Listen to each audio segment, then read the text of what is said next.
Yan.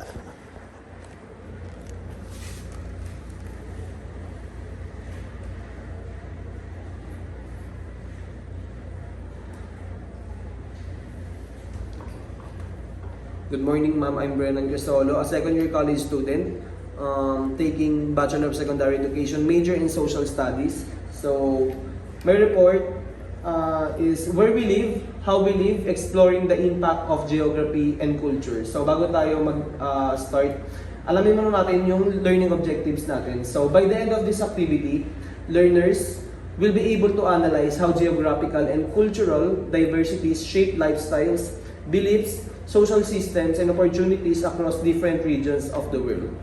Yeah, we're talking about geography because this is geography too. So, dapat alam natin yung mga geographical features like mountain, ford, glacier, volcano, tundra, plateau, yung mga vegetation cover, canyon, oasis, valley, lake, hill, bay, sea, tsaka icebergs. Next. So, based sa picture na to, nakikita natin na iba-ibang nationality per continent. Kasi sa geography, alam naman natin na meron tayong 7 continents: Asia, Africa, Antarctica, Europe, Asia, Oceania, North and South America, total of 7. So dito, based sa picture na to, iba-iba sila ng kulay, iba-iba sila ng itsura. So dito natin makikita na merong cultural differences na lahat tayo ay nabuhay ng may pagkakaiba. Hindi tayo lahat magkakatulad dahil iba-iba tayo ng geographical location. So next. Ang napili kong dalawang country na i-compare ko is Indonesia and Iceland. So ang Indonesia is located sa pinakamalaking kontinente sa buong mundo, ang Asia. Dito rin matatagpuan yung bansa natin, which is the Philippines. Ang capital ng Indonesia is Jakarta. Tama? Okay. So next one na i-compare natin sa Indonesia is yung Iceland. Ang Iceland naman is matatagpuan sa Europe, European part. And ang capital niya is Reykjavik. So, eto. Based sa picture na to, makikita natin yung map ng Indonesia. Ang Indonesia is an archipelagic country. Ang ibig sabihin nun is mayaman sila sa mga isla, marami silang isla. Binubuo sila ng 17,000 na isla. At gaya rin siya ng Pilipinas na binubuo ng maraming region. Kung sa atin meron tayong Luzon, Visayas, Mindanao, sila may Java, may Sumatra, may Kalimantan, may Sulawesi. Ayan. Nakapaliguran din sila ng karagatan ng Pacific Ocean, gaya ng Pilipinas. Next is map of the Iceland. Ito yung capital niya, yung Reykjavik. Tapos, ano siya? Nasa taas niya is Greenland Sea. Ang nasa baba naman na part ng Iceland na ocean is ang North Atlantic Ocean. So, next. So, sa climate naman and terrain ng Indonesia, a tropical and humid year-round. Parang sa Pilipinas din, merong wet and dry season. And kabilang din sila sa Pacific Ring of Fire, which ibig sabihin nun ay active sila sa mga volcano or volcanic activity. Tsaka madalas din sila tamaan ng earthquake tsaka ng tsunamis. So sa Iceland naman, sa kanila is sa Baltic to cold oceanic. Ayan, may mga yellow dyan. Cool summers, di ba sa atin pag nag-summer sobrang init, sa kanila, pag nag-summer sa kanila, cool pa din. And cold winters. Ayan, yung coastal areas naman nila is milder due to the Gulf Stream. Ayan, sa tabing Gulf. So, yung terrain naman nila is volcanic plateau with lava fields, glaciers, geysers, hot springs, and sparse vegetation. Ayan, magkaiba sila ng vegetation cover ng Indonesia at saka ng Iceland.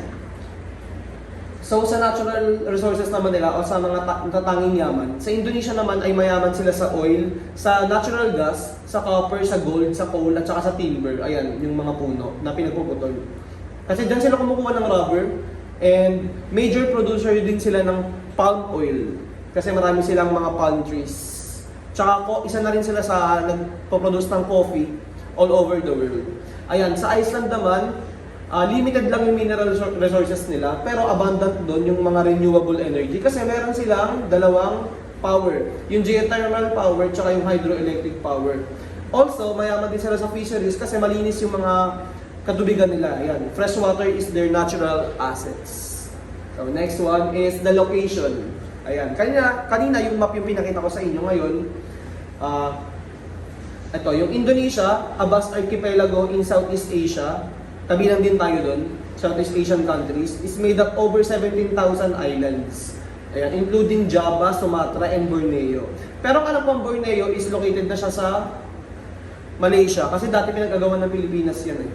Ayan, surrounded yung Indonesia ng Indian at saka ng Pacific Ocean. Yung Indian Ocean makikita natin sa left side ng Indonesia and yung Pacific Ocean is sa upper right niya. Ayan. Di ba sa Pilipinas sa kaliwa natin yung South China Sea? Ayan. Mga katabing kanto ng Indonesia is Papua New Guinea, Japan sa taas, tapos Philippines pala. Tapos left side niya is Malaysia. Tapos right side niya Papua New Guinea. Tapos sa baba is Timor. Oh, tama. Is Timor. Next one, sa Iceland naman, is an island nation in the North Atlantic Ocean. Located naman siya sa Greenland and mainland Europe. Ayan, nakahiwalay siya sa mainland Europe kasi yung mainland Europe, magkakasama doon yung mga Italy, France, yung mga UK. So, island nation siya. Parang sa Greenland.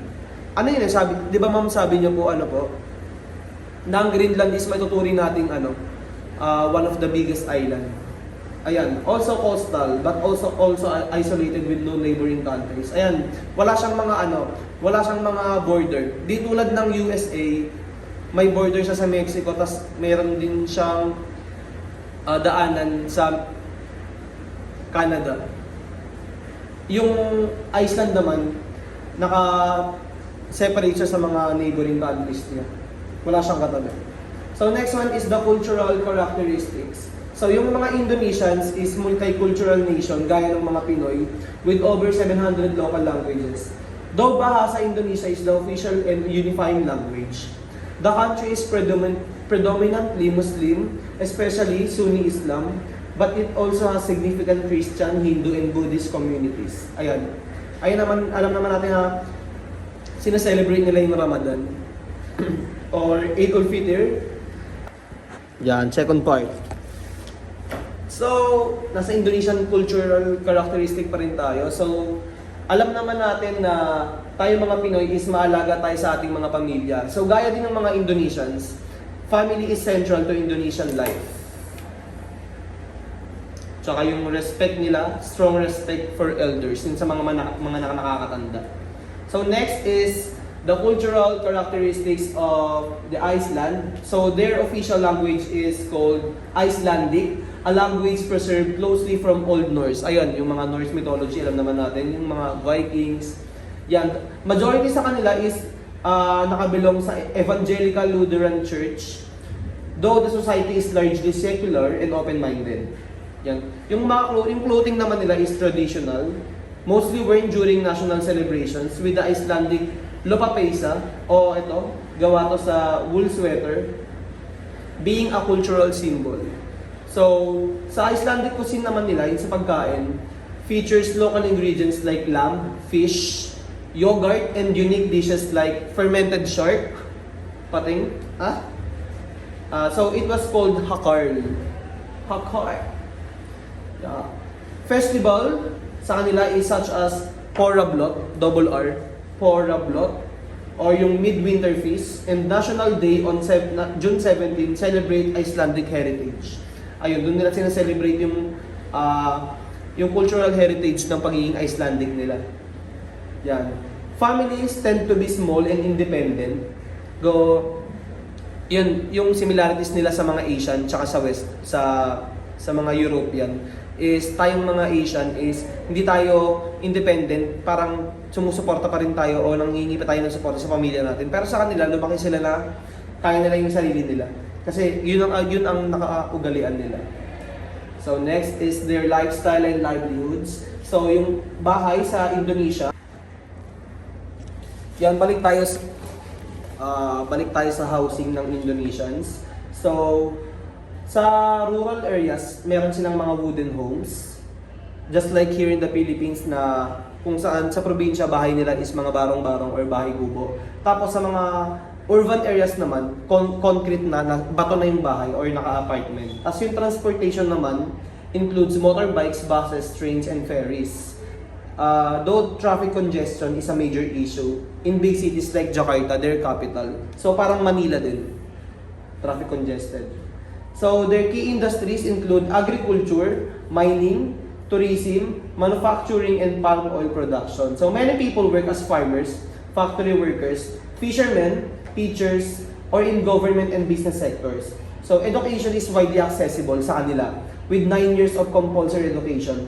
Pero yung mga rural areas, yung mga nasa province, may face lower quality of or fewer facilities. Gaya dito sa Pilipinas din. Healthcare is improving and the government has introduced universal health coverage. Though access and quality still vary between regions. So hindi talaga magkakaparehas or hindi sila nagkakatugmang dalawa. So sa Iceland naman, they live in modern, well-insulated kasi nga malamig. So yung transportation naman nila is mainly by private cars with well-maintained roads. There are no railways but public buses operate in cities. So imagine mo na lang kung wala kang private vehicle, sobrang hirap mag-commute dyan. So yung economy naman nila relies on tourism kasi nga napakaganda ng lugar nila, malinis. They have fresh water and also the ice plateau. Fishing, renewable energy, and tech startups. Ayan, kasi meron sila mga geothermal power, di ba? So many Icelanders work in service industries, public administration, education, and scientific research. So their country offers free education, including university level studies, and has a high literacy rate. Sa atin mababa lang kasi yung literacy rate natin parang mga 71% or 72 or more, not less than 75% yung literacy rate ng Pilipinas. So, yung healthcare naman nila is publicly funded, so diba? Sana all, and highly accessible. So next, so may katanungan dito, how does geography influence how people live and work in each place? So, ang aking kasagutan ay, ayan, geography influences how people live and work by shaping climate, landforms, and resource availability. In coastal areas, people often rely on fishing, syempre, and trade. While mountainous regions may focus on farming or tourism. So, pwede mo siyang pakinabangan sa turismo, paglago ng inyong lugar gamit ang turismo.